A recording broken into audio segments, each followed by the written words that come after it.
Hello, everybody. Welcome back to our channel, Learning the Holy Bible Together. So are you ready for Samuel 2? We're on chapters 1 and 2 today. We're going to read about, well, first of all, this is also known as the second book of Kings. And so we're going to read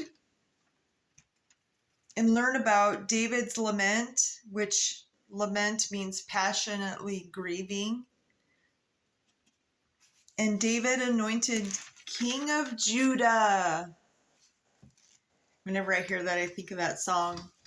Hail, Lion of Judah, let the lions roar. Anyways, sometimes you just gotta sing it, right?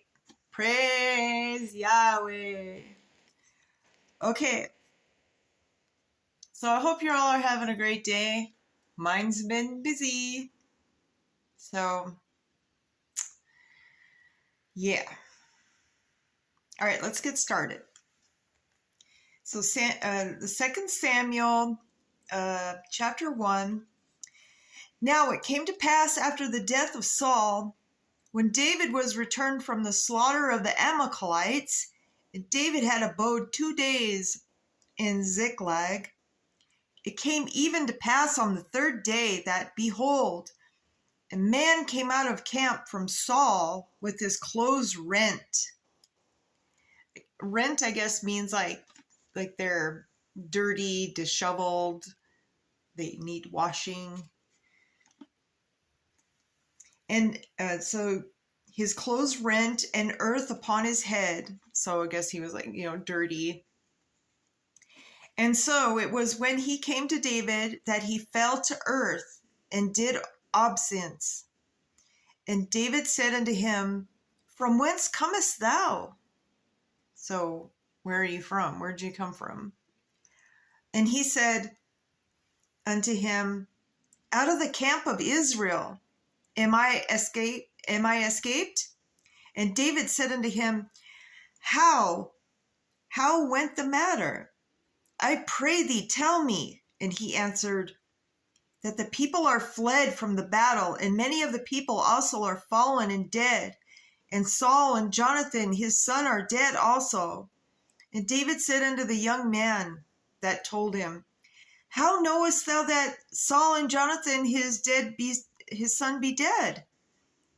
And the young man that told him said, As I happened by chance upon Mount Gilboa, behold, Saul leaned upon his spear, and lo, the chariots and horsemen followed hard after him. And when he looked behind him, he saw me and called unto me. And I answered, Here am I. And he said unto me, Who art thou?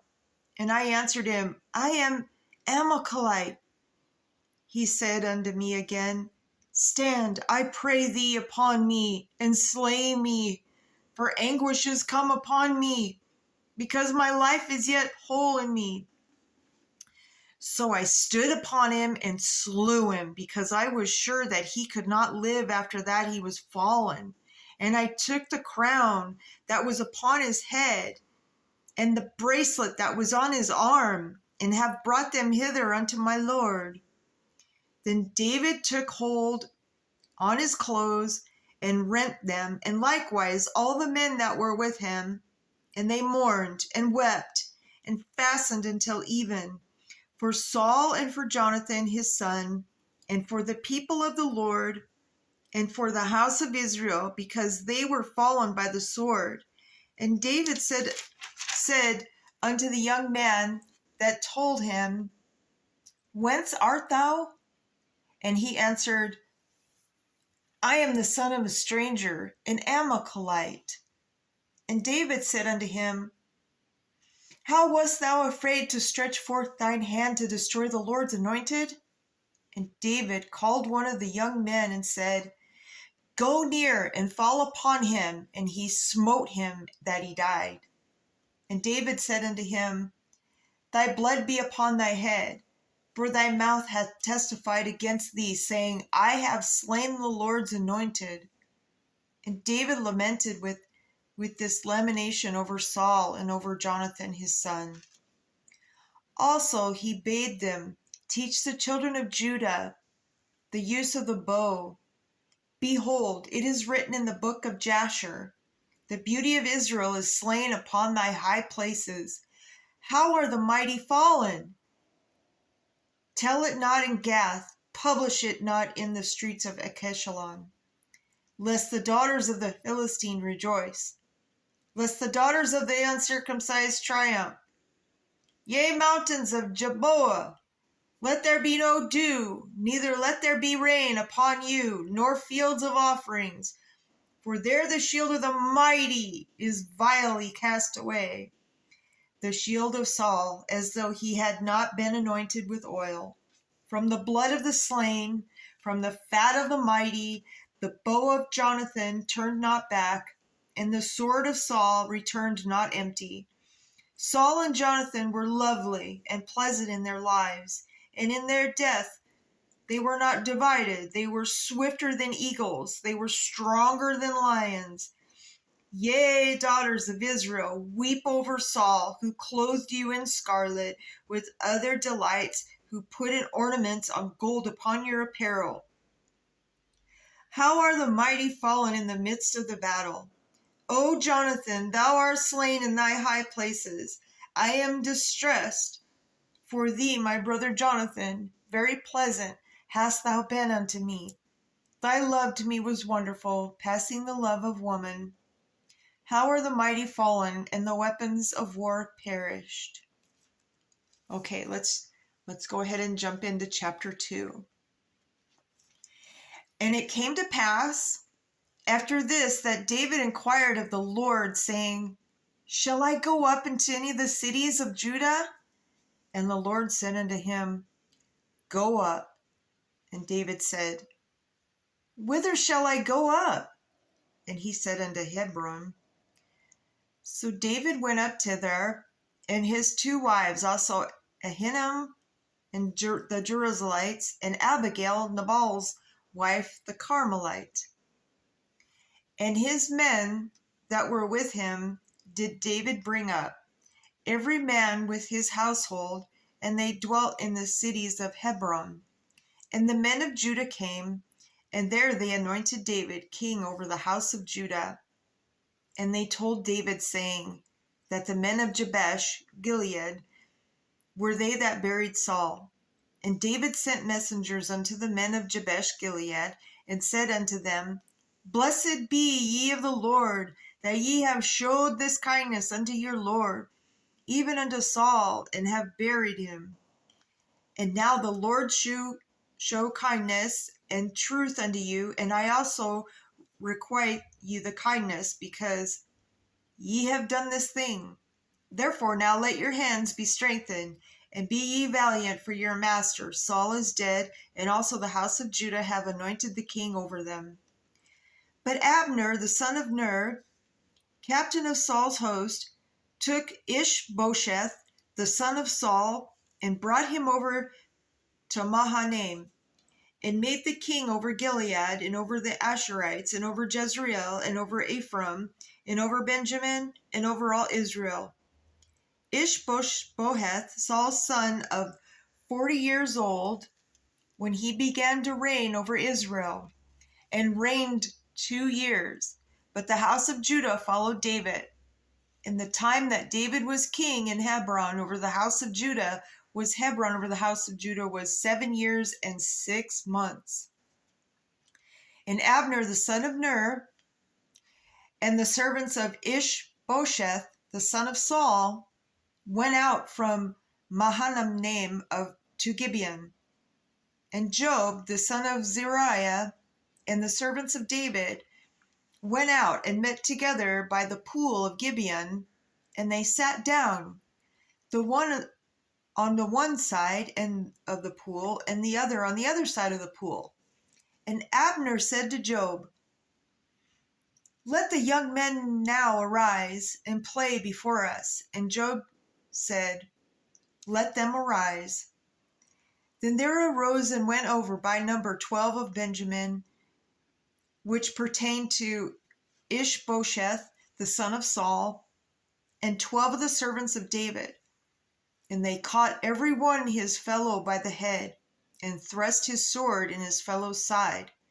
So they fell down together, wherefore that place was called Helkath Hazerim, which is in Gibeon. And there was very sore battle that day, and Abner was beaten, and the men of Israel before the servants of David. And there were 3 sons of Zeruiah, Job and Abishai and Asiel, and Asahel was a light of the foot of the wild roe.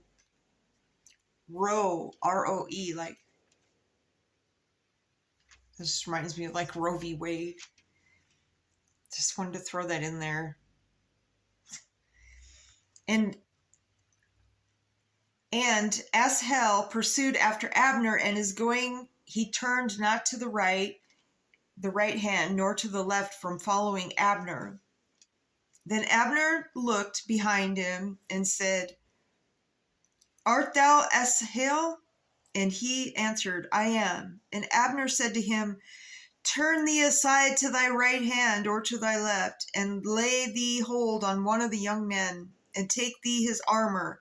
But Asahel would not turn aside from following of him. And Abner said again to Asahel, Turn thee aside from following me. Wherefore should I smite thee to the ground? How then should I hold up my face to Job thy brother? Howbeit he refused to turn aside, wherefore Abner with his hinder end of the spear smote him under the 5th rib, that the spear came out behind him, and he fell down there and died in the same place. And it came to pass that as many as came to the place where Asahel fell down and died stood still.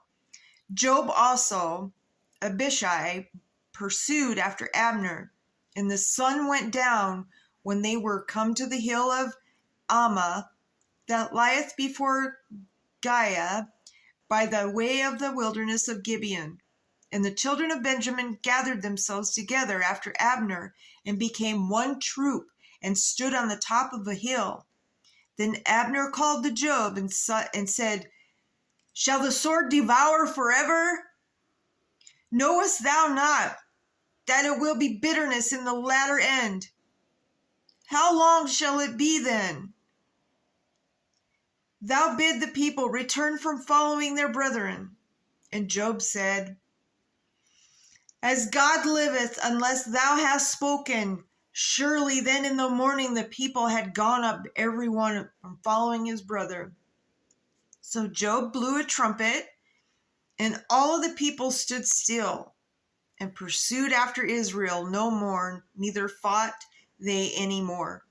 And Abner and his men walked all that night through the plain, and passed over Jordan, and went through all Bithram, and they came to Mahanaim, and Job returned from following Abner. And when he gathered all the people together, there lacked David's servants 19 men, and Asahel. But the servants of David had smitten of Benjamin and Abner's men, so that 360 men died. And they took up Asahel and buried him in the sepulchre of his father, which was in Bethlehem. And Job and his men went all night, and they came to Hebron at break of day. All right, so that was the end of 2. So when we come back, we will read about how Abner helps David, and Job treacherously slays Abner. So it's like they're, getting rid of all the bad. They're cleaning house. And on that note, sometimes, when we read and learn in the Bible, sometimes it kind of feels like certain things are happening now because, history repeats itself. So, on that note, I hope all my brothers and sisters have a great, lovely day. And, you know, just remember always put God first. He patiently waits for each and every one of us to reach out to Him. He answers prayers when the time is right. And so I will see you tomorrow. To be continued.